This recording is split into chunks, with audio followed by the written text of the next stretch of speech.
You've probably never noticed that a casino floor doesn't have a single clock on it. Not one. No windows either, most of the time. You walk in at noon, and you could just as easily be walking in at midnight. And that's not an accident. That's not a coincidence. That's a decision someone made on purpose, because the moment you stop knowing what time it is, you stop feeling the pressure to leave. Here's the thing that should bother you. Every part of that room, the carpet under your feet, the sound coming from the machines, even the air you're breathing, was designed by someone who studied exactly how your brain works and then built a space specifically to keep you inside it longer than you meant to stay. And the wildest part? You'll walk out feeling like every choice you made in there was your own. Let's start with the floor plan itself, because this is where it gets almost sinister. For decades, casino architecture followed something called the Friedman model, named after a man who spent years studying which layouts actually kept people gambling the longest. The idea is simple. Make the path from the front door to anywhere else in the building long, winding, and slightly confusing. No straight lines, no clear sight lines to the exit. You'll see slot machines arranged in loose, maze-like clusters instead of clean rows, low ceilings over the gaming floor to make it feel intimate and enclosed, and pathways that curve just enough that you can never quite see where you're going next. Some newer casinos have actually moved away from this on purpose, opening things up with taller ceilings and clearer views, because it turns out disorientation was making some players anxious instead of relaxed. But the older, denser layouts, the ones most of us picture when we think casino, those were built like a labyrinth on purpose. You're not lost by accident. You're lost by design. Now here's a curiosity gap worth sitting with. Why would a business want you to feel a little lost? Wouldn't that annoy people? It turns out mild disorientation does something specific to decision-making.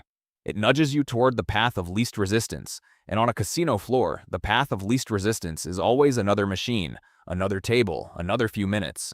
Every dead end quietly funnels you back toward something you can play. Then there's the sound. If you've ever stood in the middle of a casino floor, you've heard it. That constant layer of chimes, dings, little digital fanfares, dozens of machines all playing slightly different celebratory sounds at slightly different times. That soundscape isn't random either. It's tuned, almost musically, so that even when you're not winning, you're hearing other people win. Constantly, everywhere around you. Your brain doesn't fully separate someone else's jackpot from your own near miss. It just registers winning is happening here, right now, close to me. That feeling is one of the most powerful things keeping people in their seats. And speaking of near misses, this is where the design gets genuinely uncomfortable once you understand it. Modern slot machines are built to serve up a specific number of near-miss outcomes, spins where two matching symbols land, and the third lands just one position away. To your brain, that doesn't feel like a loss. It feels like you were close. Researchers who study gambling behavior have found that near misses activate almost the same reward pathways in the brain as actual wins do, even though, mathematically, a near miss is exactly as much of a loss as any other spin. You didn't almost win. You just lost in a way specifically engineered to feel like almost winning, and that feeling is what gets your hand reaching for the button again. Let's talk about the chips for a second, because this one is almost embarrassingly simple, and it still works on nearly everyone. The moment you hand over actual cash and get colorful plastic discs back, something shifts in how your brain processes that money. It stops feeling like money and starts feeling like points in a game. Behavioral economists call this a form of mental accounting, the same mental trick that makes gift cards easier to spend than cash, or hotel minibar snacks feel weirdly reasonable at triple the price. Chips create distance between you and the real value of what you're spending, and that distance is the entire point. There's a newer layer to this too, one that's a little less visible than carpet patterns and free drinks. Most casinos now hand out loyalty cards, the kind you slide into a slot machine before you play, and they're framed as a reward program, points toward a free buffet, a discounted room, maybe a show ticket. What that card is actually doing, quietly in the background, is building a detailed profile of exactly how you play. How long you sit at a given machine before you get bored. What time of day you tend to lose focus. How much of a loss it takes before you walk away. That data doesn't just sit there. It gets used to fine-tune the experience, sometimes down to the individual player, timing a free drink offer or a small comp to arrive right around the moment someone's data profile suggests they're about to give up and leave. You think you're being rewarded for loyalty. What's actually happening is your own behavior is being fed back into the system that's shaping it. Now, the free drinks. You probably assumed those were just a nice gesture, a little hospitality to keep you comfortable. They're not just that.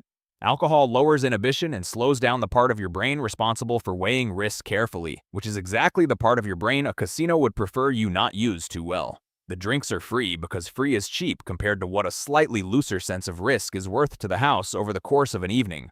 Here's the part that ties all of it together, and it's the part most people never think about. None of these individual details would do much on their own.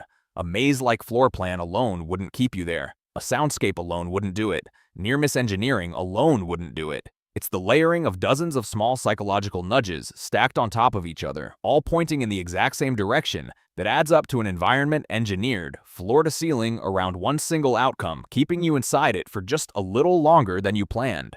And this is where it stops being just a casino thing and starts being a you thing. Because the moment you understand the individual pieces, the clockless ceilings, the maze layout, the near-miss design, the chips, the free drinks, you start noticing the exact same architecture showing up everywhere else in your life. The casino is a psychological lab. They have spent decades running experiments on human behavior, figuring out exactly what makes us stay. They realized early on that if you isolate people from the natural rhythms of the day by removing windows and clocks, they forget time is passing. If you design the floor like a looping maze with no clear exits, people keep wandering deeper into the games. You can see this happening the moment you walk into a modern grocery store. The casino did not invent behavioral design, it just perfected it earlier and more openly than everyone else. Think about how a supermarket is laid out. It is absolutely not an accident that the milk and eggs, the items that almost everyone goes to the store to buy, are located at the absolute farthest back corner of the building. To get your milk, you are forced to walk the entire perimeter of the store.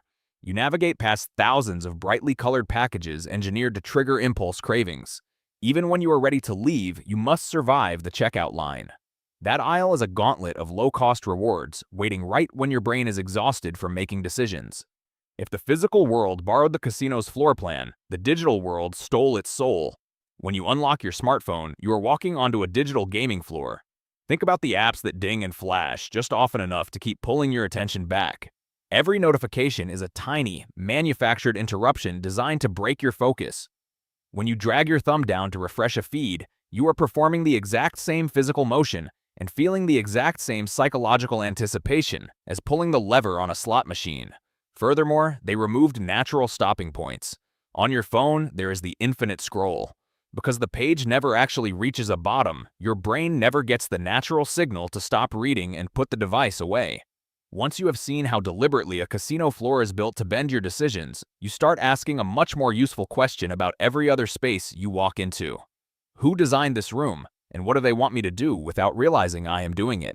That question alone is worth more than anything you would ever win on a slot machine. Because once you're asking it, the room stops working on you the way it used to.